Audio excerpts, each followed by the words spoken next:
Once the job of launching Sailing Odyssey was done, the job of tuning the standing rigging and raising the sails were next.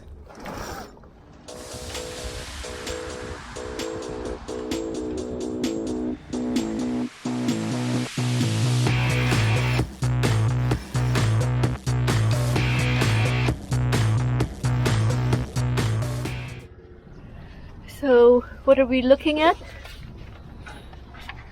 Cable diameter. Rigging the wire length checklist. So 316 is for the back stay. Forestay 316 as well. 3/16 is this hole, so if it fits into here, 3/16, which is what we have. Cable diameter. We're being buffeted by the wind? No, we don't have any tension. Yeah, it's very loose. Oh. So I gotta tighten up the back slate. For us, tuning the stays and shrouds has been fraught with so much anxiety and uncertainty. Even though we have had 2 seasons of Sailing Odyssey, we have never been able to get a handle on the tuning part. So right now I'm just adjusting the tension on the back stay. I'm supposed to have, if I'm not mistaken, 500 pounds, which is 11% on this scale up here. And I'm just about 10% right now. However, I don't have my mast set up with a proper rake. I don't know if I'll be able to, but for now I'm just setting it up so that the mast is stable until we do a final check on this. Today's a bit windy. It's difficult for me to see whether or not I have the proper rake on the mast. Despite following the Capri 26 tuning guide last summer, our leeward shrouds tended to be loose on an upwind tack. Why was that? Were there crucial knowledge or information that we're missing? Shrouds are really loose. I tightened them to about 14 on the scale. It's roughly, I don't know, 500-600 pounds if I'm not mistaken. All pretty much equally. I just don't know if that's good or not. Last year when we were sailing, I noticed that the inside shrouds were very loose, but not the outside shrouds. We were the leeward side shrouds. Only the inside shroud was really loose, not so much of the outside shroud, the upper shroud. According to this, the indicated tensions are approximate and were measured with a Loose & Co. Model P tension gauge. And we have a loose tension gauge, Model PT-2. I gotta read the manual again because the instruction for the tensions on the shrouds. I think I may have misinterpreted what I'm reading on this scale because I got to do the conversion and I'm getting it maybe a little mixed up. So I'm going to go back to the manual again and check it out. 11, 14, 18% on here, but I think it should be. This is what I should be reading over here. So if You mean the scale column? Yeah. So I need like 800 to 900 pounds of force on the shroud, Yes. which would give me a 18%, and I'm thinking it's 18%, but no, I got to read 24. So right now I'm only reading 20 on the scale. I should be reading over here at 24. So that means I got to tighten it even more. So maybe that's why our shrouds were so loose last year, because I was reading these percentages numbers. So I also have to go and see whether how the numbers that have been determined by Catalina using the loose type B scale convert into the PT2, because the numbers are somewhat different. So I have to go and really analyze that, because I find it a little confusing, and I'll do that first before I go any further. What are you doing at the halyard? I'm trying to see if the top of the mast is centered. I'm using this as my start point. I set it to here. And I took the other side. And it looks like there's a lot more slack over here, so it tells me that the top of the mast should be going over to port side.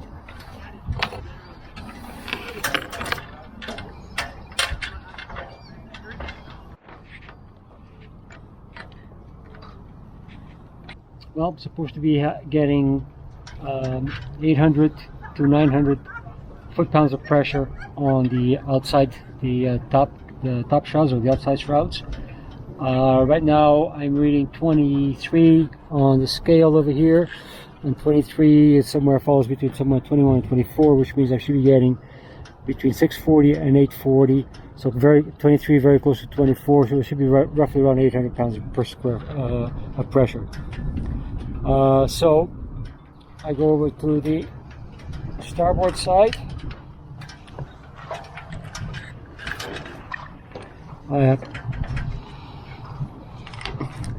And I'm getting 21, which should put me in the 640 range. So it's very uneven, very unbalanced right now. What are you planning to do now then? Well, I'm going to release the tension on the port side upper shroud. Yeah. Because it's uneven right now. I got more tension on the port side than I do on the starboard side, and the top of my mast is also leaning towards the port side. So if I release the tension over here, technically it should bend over towards the starboard side. Although my tension is going to be lower, it should be okay, I think. If I can at least match it, be equal, it's probably better than having more tension on one than it is on the other side. And at the same time, I'm going to have a lot more tension than what we had last year. So let's see how this works out. Well, the top of the mast did go over, so I may have to adjust the lower shrouds a little bit. Maybe that's what it is. I got to adjust the lower shrouds. This one I may have to tighten up the starboard side inner shroud or lower shroud a little bit, because it looks like I got a bend in the middle now.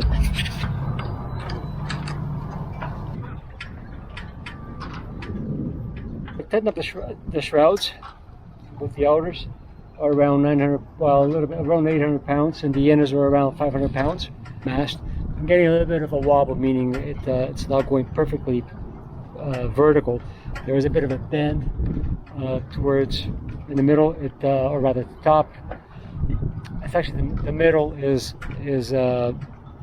bending towards the port side, so it does this. It does a little bit of this. It doesn't mean that the top is off. I think it's more of the middle that's actually the compression, because all the tension is forcing the mast to go like this. I'm gonna leave it like this. I'm gonna put the boom on, and today, if it was not so windy, what I wanted to do is actually with the halyards, I could just from the top down, I would just pull hard on the halyard and line it up over here with a groove on the mast, and I'd be able to see where exactly it's bending. But it's difficult because the wind just keeps pushing the halyards around.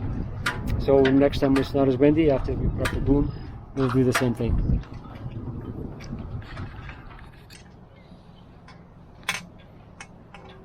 Okay, we got the boom installed, the Mainsheet blocks installed. Definitely would like to get a different Mainsheet system. It interferes with the companionway cover, and try and lock it in. The first part of tuning was done. We'll then do the second part of tuning under load when we do our shakedown sail. Hello, and we're back in the marina again. It's an overcast day today, a bit coolish. Our goal for today is to install the sails, the mainsail and the head sail. And luckily for today, it's not very windy. So I attach it with a shackle over here to the furler. We got the head of the sail attached to it with another shackle to the bottom of the furler. I don't know what this is called. And now we're getting ready to get the hoist. Now we also have the tack over here at the base of the furler with another shackle.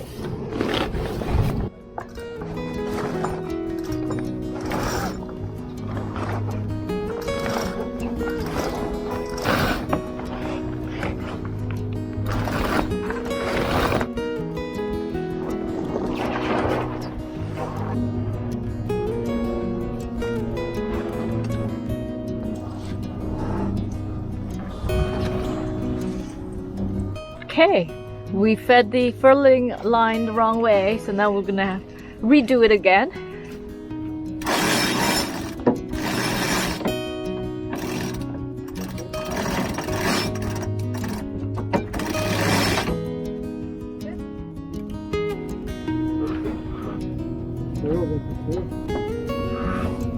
This is in a dock right now where there's no wind.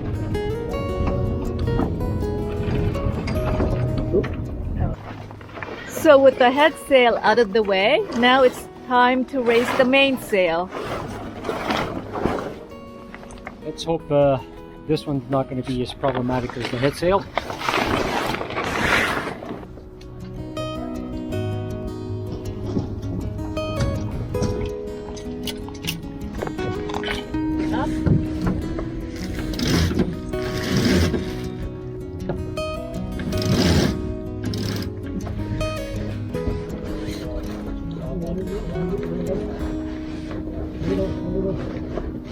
Finally, both sails are up.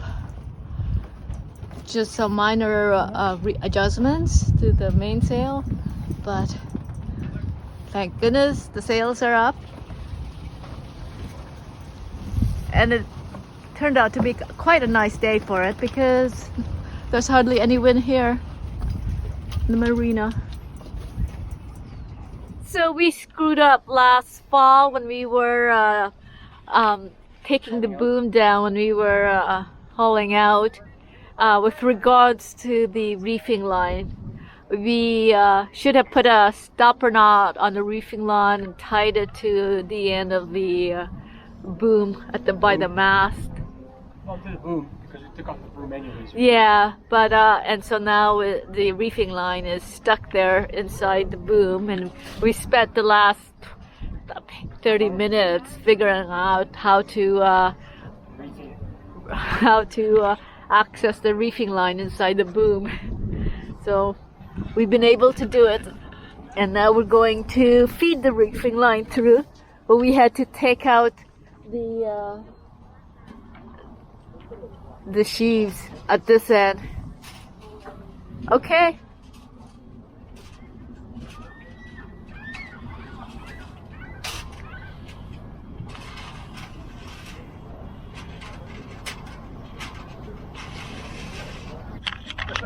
So we got this pin over here. It's nothing really holding it in place aside from the fact that this is nice and tight inside there, and the pin's not going to pull out.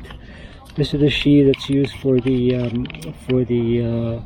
reefing line. Yeah. So it's got you could tell that it's cleaner than this one. This one's got all sorts of dirt built up on it. It's never been used, and this is for the out haul.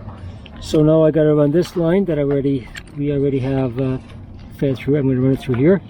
I'm going to start pulling on it and put our reef line in. Yay! Okay, got the reefing line in, and now we're going to install the boom again. We're now at this stage of the line exits the boom over the port sheave, and now we're going to attach the port reef block to port aft hole and base plate. With Odyssey all rigged for sailing, come join us next time when we go for our first sail of the season. If this interests you, tap on the subscribe button and the bell to be notified of a new video being published. For now, fair winds to all.